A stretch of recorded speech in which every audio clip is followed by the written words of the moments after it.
This story that seemed impossible actually happened to me. I was so shocked when it happened. Let me tell you about it. Come along with me as we begin. My name is Marcus. I am 25 years old, born and raised in a small town in Ohio. My 25th birthday was supposed to be special. Not because of gifts or parties, but because it was the first time in 3 years I could finally go home and reunite with my family. But when I walked through that front door, instead of hugs and birthday wishes, I found a suitcase already packed and words colder than winter. Before we dive into this story, I would love to know where you are watching from today. Drop your location in the comments below. If you have ever felt invisible to the people who should love you most, hit that like button and subscribe to join our community. Now let me take you back to where it all began. I grew up in what looked like a normal American household from the outside. A 2-story house with a white picket fence, a basketball hoop in the driveway, and a family of 5 that attended church every Sunday morning. But behind closed doors, the reality was something entirely different. My father, Richard Thompson, was 54 years old when everything happened. He worked as a construction engineer, a man of few words and high expectations. He believed in tough love, though in my case, it often felt like just tough without any love at all. My mother, Patricia, was 52. She stayed home to take care of the household, and while she appeared gentle and nurturing to outsiders, she had a way of playing favorites that cut deeper than any harsh words could. Then there was my older brother, Derek, 28 at the time. Derek was the golden child, the pride and joy of the Thompson family. Everything he did was celebrated. Every achievement, no matter how small, was treated like a national holiday. He played football in high school, got into a decent college, and landed what my parents called a respectable job in sales. To them, Derek could do no wrong. My younger sister, Lucy, was 22. She was the baby of the family, and she knew exactly how to use that to her advantage. Lucy got whatever she wanted. New clothes, a car when she turned 16, her entire college tuition paid without question.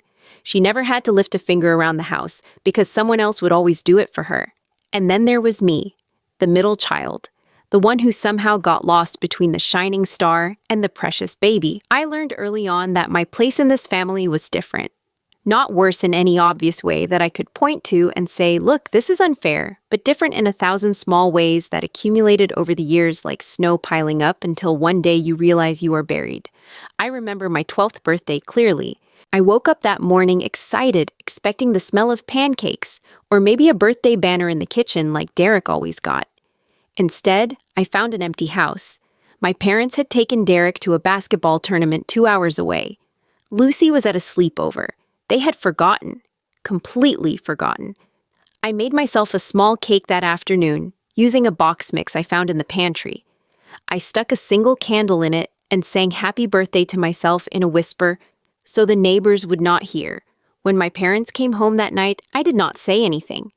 I did not want to make them feel bad. But my mother noticed the cake box in the trash, and her face went pale for just a moment before she composed herself. Sorry, honey, she said, we will celebrate tomorrow. But tomorrow came and went, and my birthday was never mentioned again. My high school graduation was another moment I will never forget. I was valedictorian, top of my class. I had worked incredibly hard for that honor, staying up late studying, while Derek watched television and Lucy talked on the phone. When the ceremony began, I searched the crowd for my family. They arrived 20 minutes late because they had been helping Derek prepare for a job interview that afternoon. By the time they found their seats, I had already given my speech. They missed the whole thing. That night, there was no celebration for me. Instead, dinner conversation centered around Derek and his upcoming interview. My achievement, the highest academic honor in my graduating class, was mentioned exactly once. Good job, my father said between bites of mashed potatoes. That was it. When I got accepted to college with a partial scholarship, I thought finally something that would make them proud. But instead of congratulations, I got complaints. A partial scholarship means we still have to pay, my mother pointed out with a sigh. Why could you not get a full ride like the Patterson boy down the street? Meanwhile, Derek got a brand new car for his college graduation. Not a used car, not a hand-me-down, but a shiny new sedan that he picked out himself. My parents put the down payment on his first house when he turned 25. They threw him elaborate birthday parties every single year with catered food and all his friends invited. Lucy had her entire college education funded without ever being asked to contribute a single dollar. She got a car the moment she passed her driving test. She never had to do chores because Patricia always said Lucy was too busy with school activities, even though I knew for a fact she spent most of her time shopping and socializing. And me, I started working when I was 16. Mowing lawns, washing cars, tutoring younger kids in math. Every dollar I earned went into a savings account that I would later use for college expenses. When I needed new clothes, I wore Derek old ones. When I needed school supplies, I found sales and used coupons. I learned to never ask for anything because asking only led to disappointment. There was one night that changed everything and how I saw my place in this family. I was 17, home alone, studying for my SATs while everyone else was out. I heard the car pull into the driveway and footsteps coming toward the house, so I turned off my desk lamp and stayed quiet, not wanting to interrupt whatever conversation they might be having. Through my bedroom door, which was slightly open, I heard my parents talking in the hallway. "Marcus will be fine," my mother said. "He has always taken care of himself. We do not need to worry about him." My father grunted in agreement. "He is not like Derek. Nothing special about that one. Let him figure things out on his own." I stood frozen behind my door, my heart pounding so hard, I thought they might hear it. Nothing special. The words echoed in my mind long after they went to bed. Nothing special. That night, I made a decision. I would never beg for their love or approval. I would prove my worth through actions, not words. If they could not see me, I would make myself impossible to ignore. But I would do it quietly on my own terms. After graduating from college with a degree in finance and a GPA that placed me in the top 5% of my class, I made a decision that surprised no one in my family. I took a job offer in Chicago and moved away. My parents did not try to stop me. They barely seemed to notice I was leaving. "Take care of yourself," my mother said, as I loaded the last box into my used Honda Civic. My father did not even come outside to say goodbye. He was watching a game with Derek in the living room. Those first months in Chicago were brutal.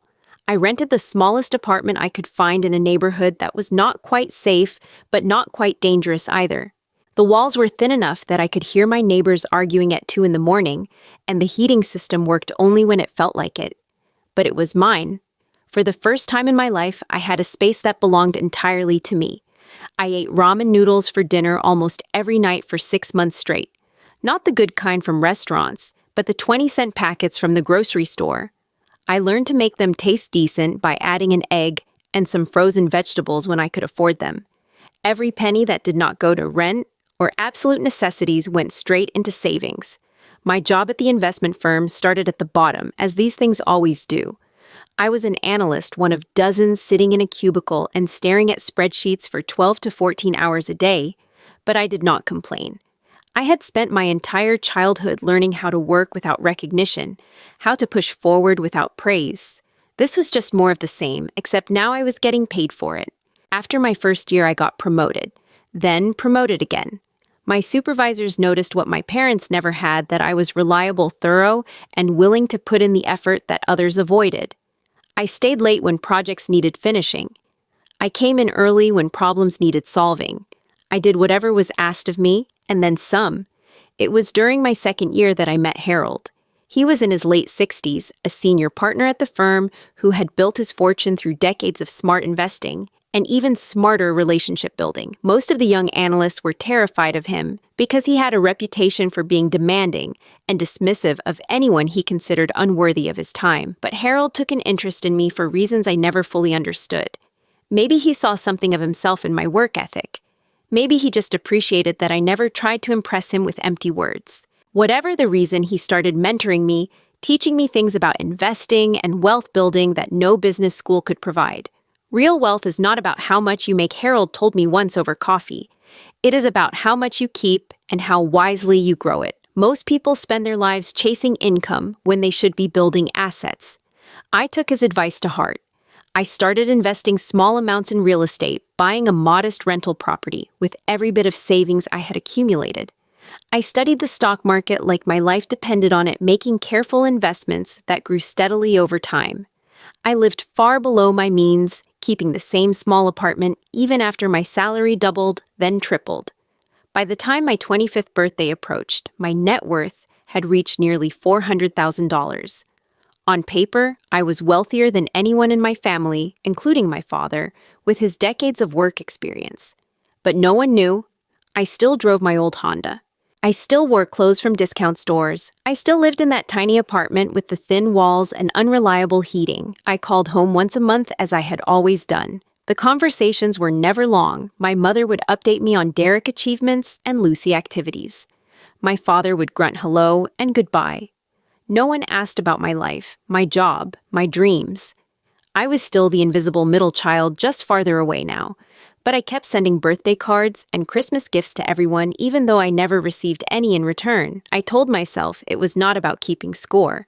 It was about being the person I wanted to be, regardless of how they treated me. Then I met Stephanie. She worked at a marketing firm in the building next to mine, and we literally ran into each other one morning when I was rushing to a meeting and she was balancing 3 cups of coffee. We both ended up covered in espresso, apologizing profusely, and laughing at the absurdity of the situation. Our first date was at a small Italian restaurant near the office. I expected her to be impressed when she learned about my job, about my success. Instead, she seemed more interested in my stories about growing up in Ohio, about my love of old movies, about my secret talent for making gourmet ramen from 20-cent packets. She saw me, not my achievements or my bank account. 6 months into our relationship, Stephanie knew more about me than anyone else in my life ever had. She knew about my family, about feeling invisible, about the years of working without recognition. And she was the one who suggested I go home for my birthday. "You should give them a chance," she said one evening, as we walked along the lake shore. "People can change. Maybe being away for 3 years has given them perspective." I wanted to believe her. I wanted to think that distance had made my family realize what they had. So I booked a plane ticket home, my heart full of hope that maybe, just maybe, things would be different this time. What I did not know was that while I had been building my future, my family had been making plans of their own.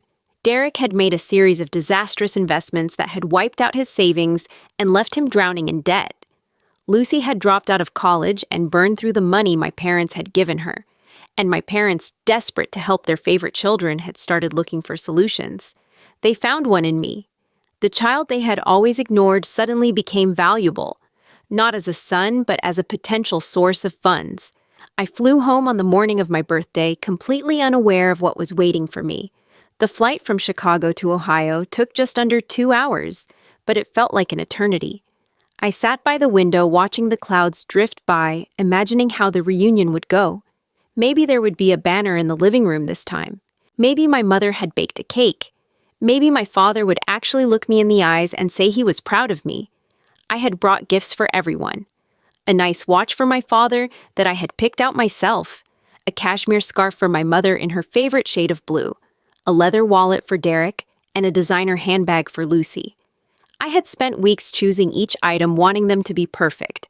The rental car smelled like artificial pine as I drove through the familiar streets of my hometown. Everything looked exactly the same. The same oak trees lining Main Street, the same diner where I used to eat breakfast on Saturday mornings, the same church where we attended services every Sunday. It was as if time had frozen the moment I left. When I pulled into the driveway of my childhood home, my heart was beating so fast I could feel it in my throat. The house looked smaller than I remembered, or maybe I had just grown. The paint was peeling slightly on the porch railing, and the basketball hoop in the driveway had developed a noticeable lean, but it was still home. I grabbed my suitcase and the bag of gifts and walked toward the front door. My hand hesitated on the handle for just a moment before I pushed it open. The living room was dark despite it being midday. All the curtains were drawn and no lights were on. As my eyes adjusted, I saw them. My entire family sitting in silence. My father in his usual armchair, my mother on the couch, Derek and Lucy on either side of her, and on the coffee table in front of them sat a single suitcase. Not the one I had brought.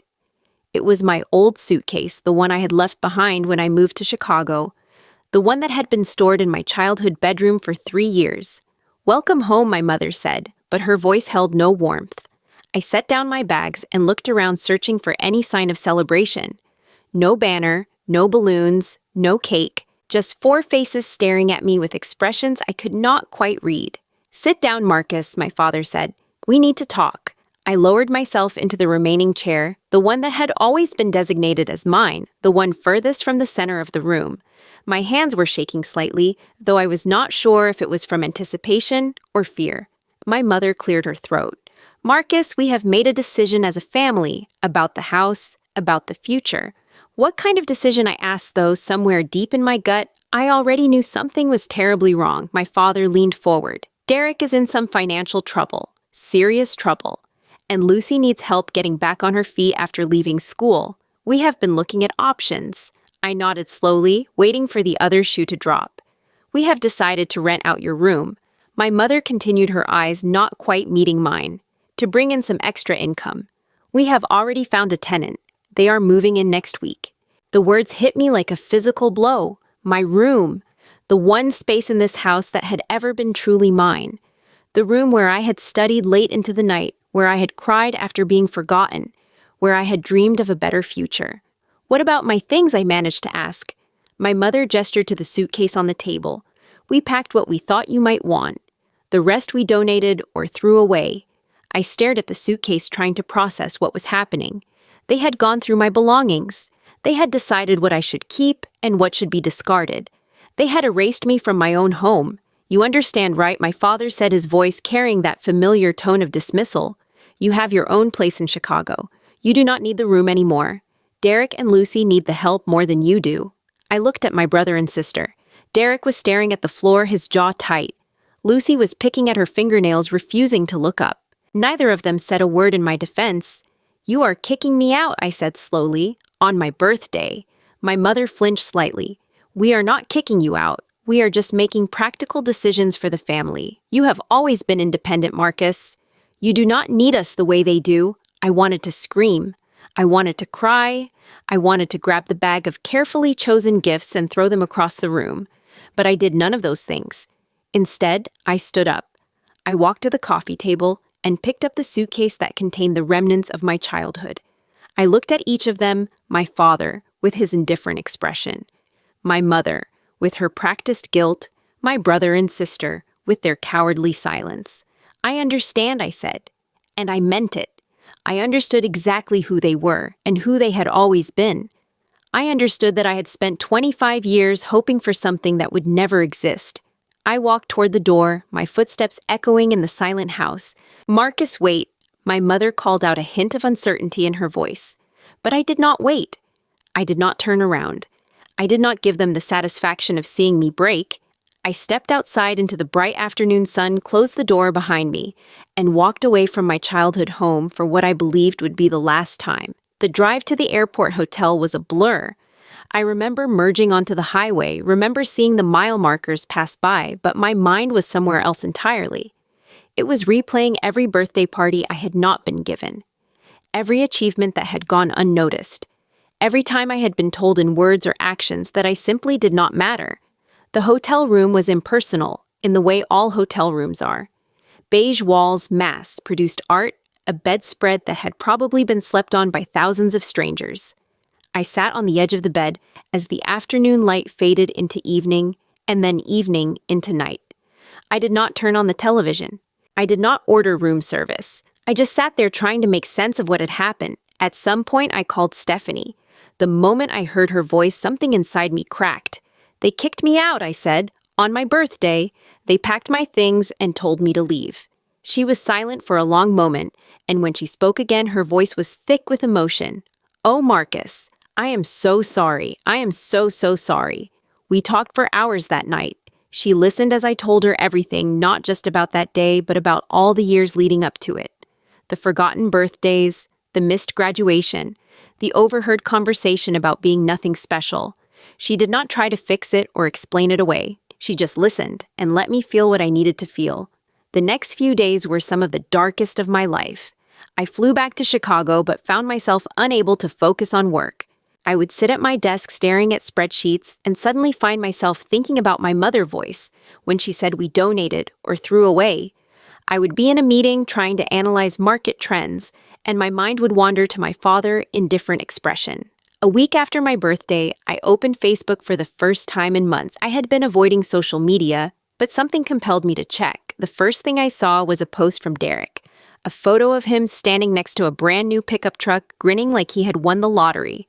Just treated myself, the caption read. Life is good. I scrolled down and found a post from Lucy. Photos of her on a beach in Miami, cocktail in hand, surrounded by friends. Living my best life, she had written with a string of sun and palm tree emojis. Then I found a post from my mother. A family photo taken at what appeared to be a barbecue in our backyard. My father at the grill, Derek with his arm around Lucy. My mother smiling at the camera. Our beautiful family gathering. The caption said, I was not in the photo. I was not mentioned. It was as if I had never existed. I closed my laptop and did not open it again for 3 days. The following week, I received a phone call from my grandmother. My mother, who had always been kind to me in a way the rest of my family had not. She was 83 years old and lived in a nursing home about an hour from my parents' house. Marcus, sweetheart, she said when I answered. I heard what happened. Are you okay? I told her I was fine, though we both knew it was a lie. I need to tell you something, she said, her voice dropping to a whisper. Something I probably should have told you years ago. What she told me made my blood run cold. Derek was the one who suggested it, she explained. He went to your parents weeks ago and told them they should rent out your room. Said you did not need it anymore, that you had abandoned the family by moving to Chicago. He convinced them that the rental income could help pay off his debts. And Lucy? I asked, though I already suspected the answer. Lucy agreed with everything. She said she needed money too for a trip she wanted to take. They planned the whole thing together, Marcus. Your parents just went along with it because they have always done whatever those two wanted. I thanked my grandmother for telling me the truth and ended the call. Then I sat in my apartment in the dark and let the reality wash over me. My own brother and sister had orchestrated my exile. They had convinced my parents to erase me from the family home so that they could fund their own selfish desires. Derek new truck, Lucy beach vacation, all paid for by cutting me out of my own family. The phone calls started coming after that. Not from my parents or siblings, but from other relatives. My aunt called first, but she was not checking on my well-being. Marcus, I heard you are doing well in Chicago, she said. Derek mentioned you have a good job.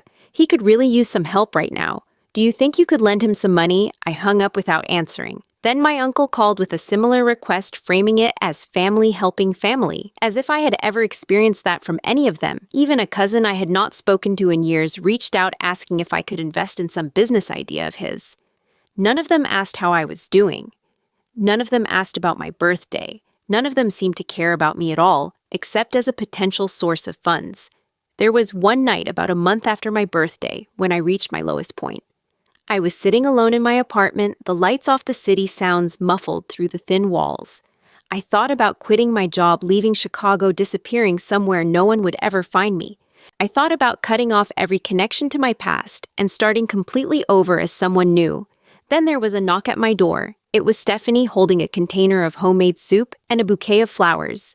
James was with her, my colleague and friend, carrying a bottle of wine and looking genuinely concerned. We figured you could use some company, Stephanie said. We sat together in my small living room, eating soup and talking about nothing important.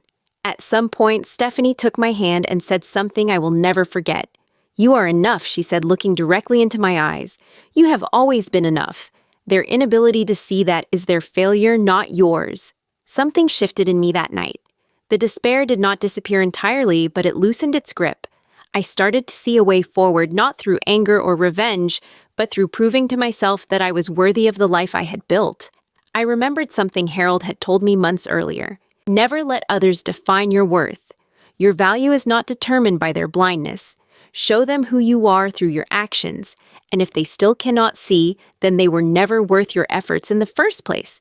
I started making a plan.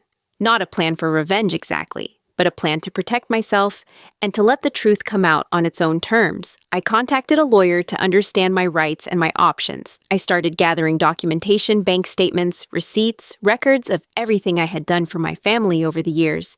Because what no one knew, what I had never told a single soul, was that I had been quietly taking care of my family for years, and I had the paper trail to prove it.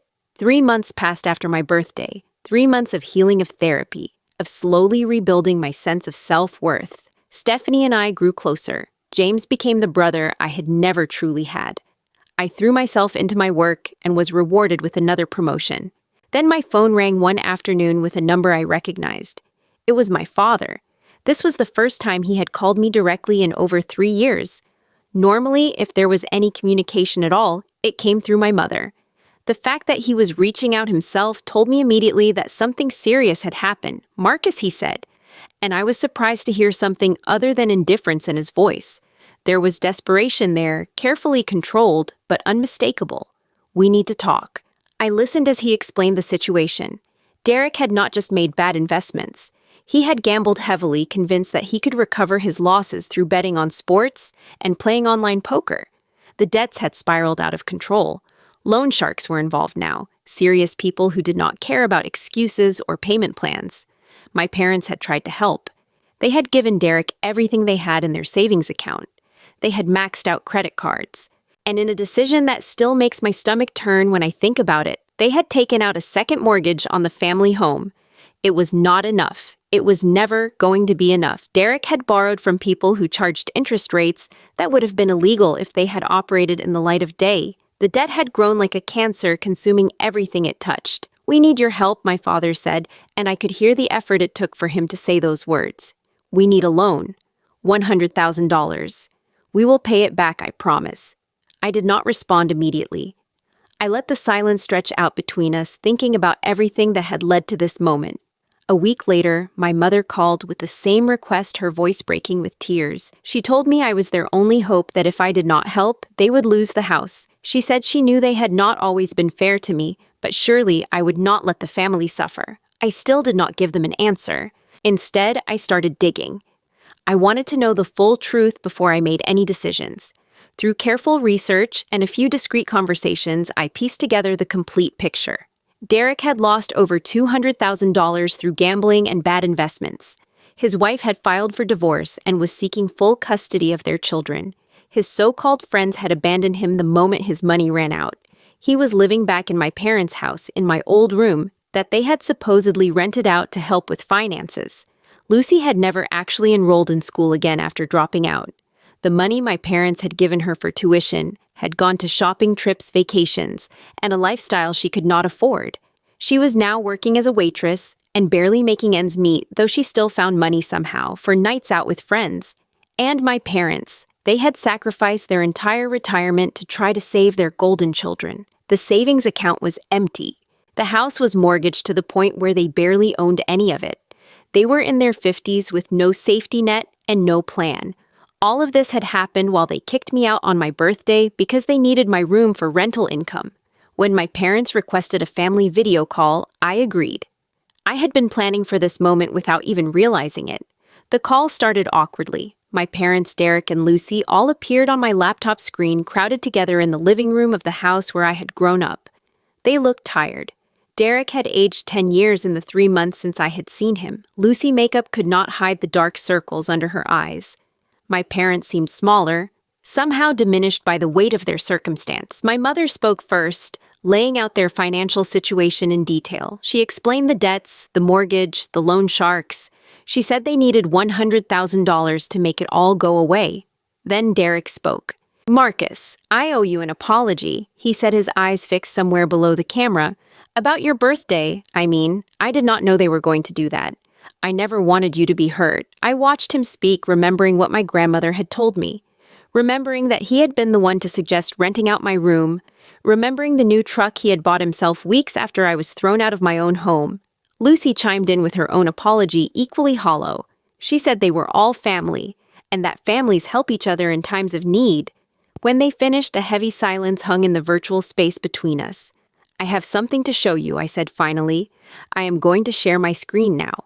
What appeared before them were bank statements, years of bank statements meticulously documented and organized. "Do you see this account?" I asked, highlighting the first set of documents. "This is a savings account I set up 3 years ago. It is in your names, Mom and Dad. A retirement fund." My mother squinted at the screen. "I do not understand. Every month for the past 3 years, I have been depositing money into this account. A little at first, then more as my salary increased. The current balance is $60,000. I set this up because I knew you had nothing saved for retirement. I wanted to make sure you would be taken care of when you could no longer work. I let that sink in before moving to the next document. And this, I continued, is a receipt from Lucy's student loan servicer. 22 months ago, I paid off the remaining balance of her undergraduate loans. The amount was $20,000. Lucy's face went pale. What I did not know, no one told me. I did not want recognition, I explained. I just wanted to help, because that is what family is supposed to do. I pulled up more documents, an insurance policy I had taken out on my parents' lives because they had none. Receipts for medical bills I had secretly paid when my grandmother was hospitalized last year. Records of the birthday and Christmas gifts I had continued sending, even after they stopped acknowledging my existence. By the time I finished, the silence on the other end was absolute. My mother was crying openly. My father's face was a mask of shock. Derek and Lucy could not look at the camera. I never asked for recognition. I said, my voice steady despite the emotion churning inside me. I never asked for love in return. But to be kicked out on my birthday, while I was silently taking care of this family, that broke something in me that cannot be fixed. I paused, letting the weight of my words settle over them. The bank statements tell a story that words never could. I was never the child who abandoned this family. I was the child this family chose to abandon. Marcus, my mother, sobbed. We did not know. We had no idea. No, I agreed. You did not. Because you never bothered to look. In the days following that video call, I made decisions that would define the next chapter of my life. I informed my family that I would not be lending them $100,000. I explained my reasoning calmly and clearly. For 25 years, I had given everything I had to people who never saw me. I had sacrificed my time, my energy, my money, and my emotional well-being for a family that treated me as an afterthought. That pattern ended now. The reactions were predictable. My mother cried and begged. My father grew angry, calling me selfish and ungrateful. Derek remained silent, the weight of his own failures pressing down on him. Lucy tried to bargain, promising things would be different if I just helped this one time. I stood firm. What I did offer was the money already in their retirement account, the $60,000 I had saved for them over 3 years. That was theirs. I had given it freely, and I would not take it back. But there would be no additional help. They would need to find their own way out of this crisis. The call with my grandmother after the family meeting was a balm to my wounded soul. I am proud of you, she said, her voice warm, despite the crackle of the phone connection. You did the right thing. Not the easy thing, but the right thing. She told me that she had watched my family mistreat me for years and had felt powerless to stop it. She said she had tried to intervene when I was younger, but my parents had dismissed her concerns. They do not know how to see you, she explained. They are so blinded by Derek's shine and Lucy's sweetness that they never noticed your quiet strength. Her words gave me permission to do something I had been considering for weeks. I composed an email to my entire family, laying out clear boundaries for our relationship going forward. The email was direct and unapologetic. I would be stepping back from regular contact for at least 1 year. I needed time to heal from the decades of neglect and the recent betrayal. If they wanted to rebuild a relationship with me, they would need to demonstrate genuine change through consistent actions over time. I would not accept apologies that were not backed up by behavioral transformation. I ended the email with a simple statement. I love you, but I love myself too. For the first time in my life, I am choosing myself. The responses I received were mixed. My mother sent a long, tearful reply, promising to do better. My father did not respond at all. Derek sent a brief message saying he understood. Lucy did not write back for weeks, and when she finally did, it was to ask if the boundaries applied to Christmas gifts. I did not waver. Meanwhile, my life continued to move forward. The promotion I had received after my birthday came with increased responsibilities and a significant salary increase. My mentor, Harold, continued to guide me, helping me navigate complex investment decisions and introducing me to influential people in the industry. I purchased my own apartment, a proper one this time, with good insulation and reliable heating, in a neighborhood I actually wanted to live in. Stephanie helped me pick out furniture and artwork, turning the empty space into a real home. We talked about our future together, about the kind of family we wanted to build, one based on mutual respect and unconditional love. James and I started a small investment partnership combining our skills and resources to pursue opportunities that neither of us could handle alone. Our first project was a modest success, and it laid the groundwork for bigger ventures to come. For the first time in my life, I was building something that was entirely my own. 6 months after the confrontation, I received an unexpected phone call. It was Derek, and he sounded different. Not desperate or angry, but tired, resigned. He asked if we could meet in person. He said he had things he needed to say, and that he wanted to say them face to face. Against my better judgment, I agreed. We met at a coffee shop in Chicago. Derek had made the drive from Ohio specifically for this conversation. When I saw him walk through the door, I barely recognized him. He had lost weight. His clothes, once always designer labels and perfect fits, were now generic and worn. The confident swagger that had defined him for as long as I could remember was gone. We sat across from each other at a small table by the window, two brothers who had become strangers. "Thank you for meeting me," Derek said. "I know I do not deserve it." I waited for him to continue offering nothing but my presence. He told me everything. The gambling addiction that had started small and spiraled out of control. The desperate lies he had told himself and everyone else. The moment he had convinced our parents to rent out my room, knowing full well that it would hurt me doing it anyway because he was too ashamed to admit the depth of his failures. "I was jealous of you," he admitted, staring at his untouched coffee. "I have always been jealous of you." Of me, I could not hide my surprise. "You never needed their approval," he explained. "You just went about your life doing your thing, succeeding without anyone noticing." I needed them to see me. I needed everyone to see me. "And when you started doing better than me, when you got that job in Chicago and started building a real career, I could not handle it." He looked up at me, his eyes red with exhaustion and unshed tears. "I told Mom and Dad to kick you out because I did not want you to come back and show me up. I wanted you gone. I wanted to be the successful one again, even if it was just by default." The confession hung in the air between us. I had suspected something like this, but hearing it spoken aloud was different.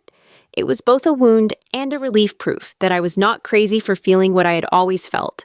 I sat with his words for a long moment before responding. "I forgive you," I said, finally. Derek looked up sharply, disbelief written across his face. "Not for your sake," I continued. "For mine. Holding on to anger would only poison my own life. But forgiving you does not mean forgetting. It does not mean things go back to the way they were. There may never be a way forward for us. I do not know yet." He nodded slowly, accepting this. We talked for another hour after that, the first real conversation we had ever had as adults.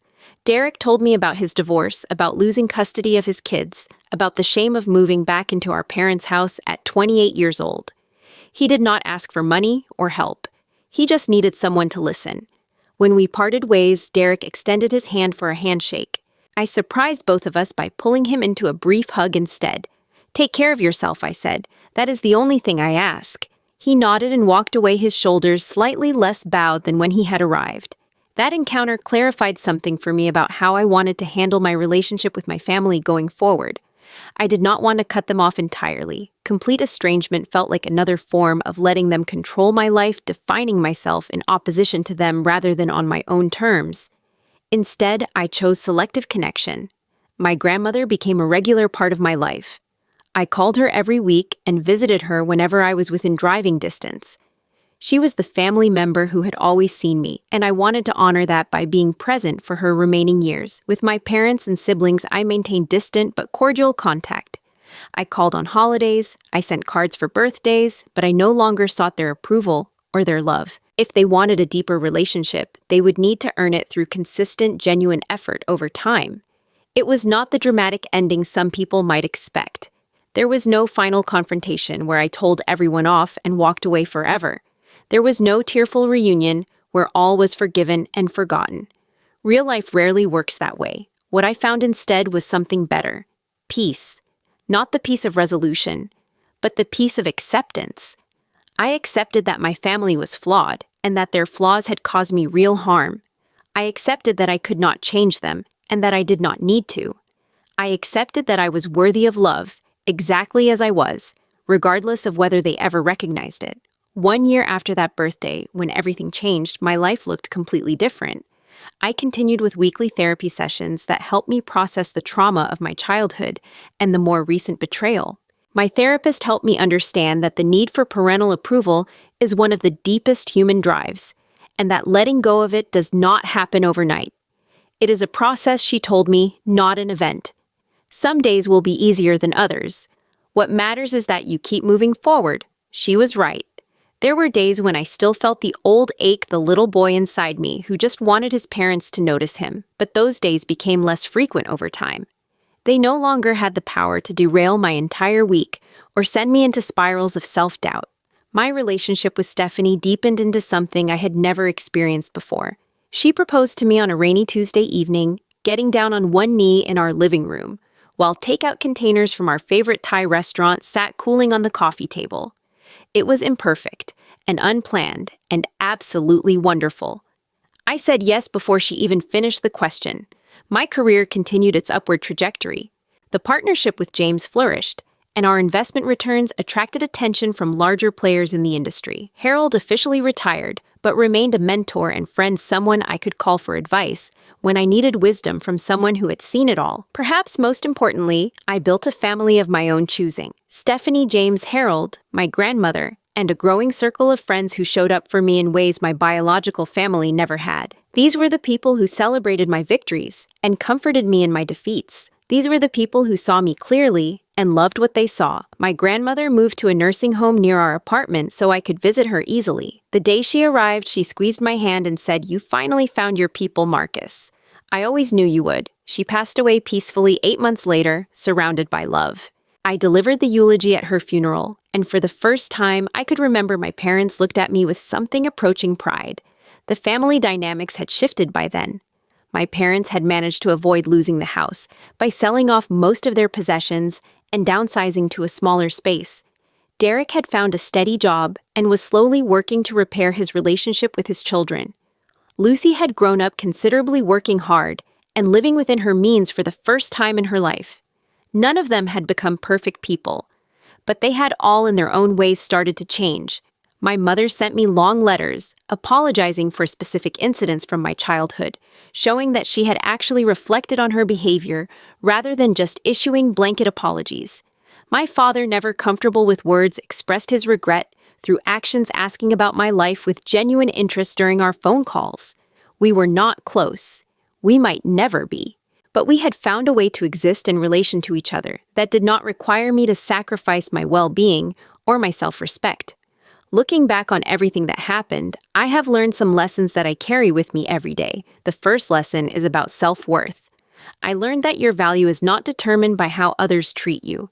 You can be invisible to the people who should see you the most and still be valuable beyond measure.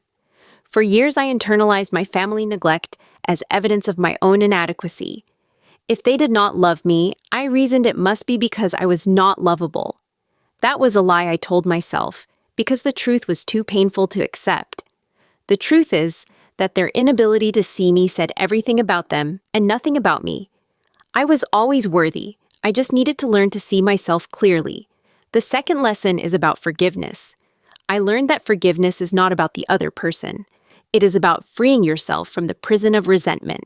I forgave my family not because they earned it or deserved it, but because carrying that anger was poisoning my own life. Forgiveness did not mean pretending the harm never happened. It did not mean giving them unlimited access to hurt me again. It meant letting go of the fantasy that the past could be different, accepting what happened, and choosing to move forward without the weight of bitterness dragging me down. The third lesson is about boundaries. I learned that loving someone does not mean you have to let them hurt you. Setting boundaries is not selfish or cruel.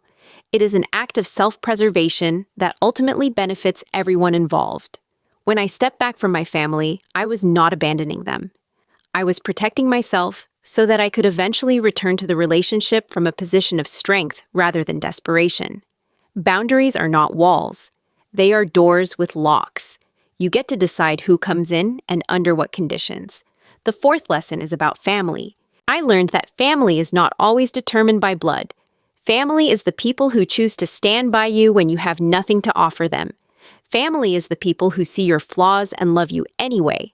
Family is built through consistent presence, through showing up through small acts of kindness accumulated over time.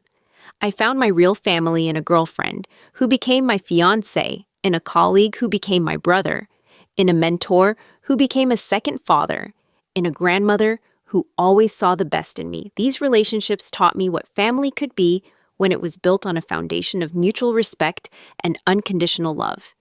If you are watching this and feeling unseen by the people who should love you most, I want you to know something. Their inability to see your value does not diminish it. You are not broken. You are not unlovable. You are not the problem. Sometimes the best response to mistreatment is not anger or revenge. It is living a life so full of peace and purpose that you no longer need their approval. It is becoming so secure in your own worth that their opinions become irrelevant.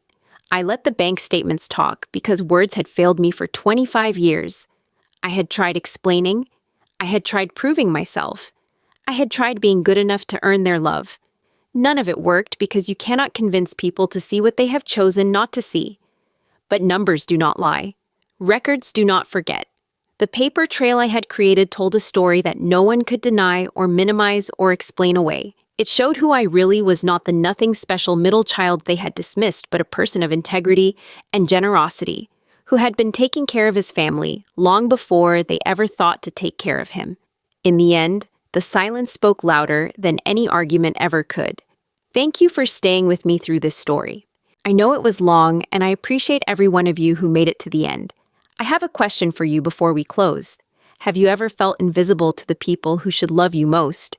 Have you ever had to set boundaries with family members who were hurting you? I would love to hear your stories in the comments below. Your experiences might help someone else who is going through something similar.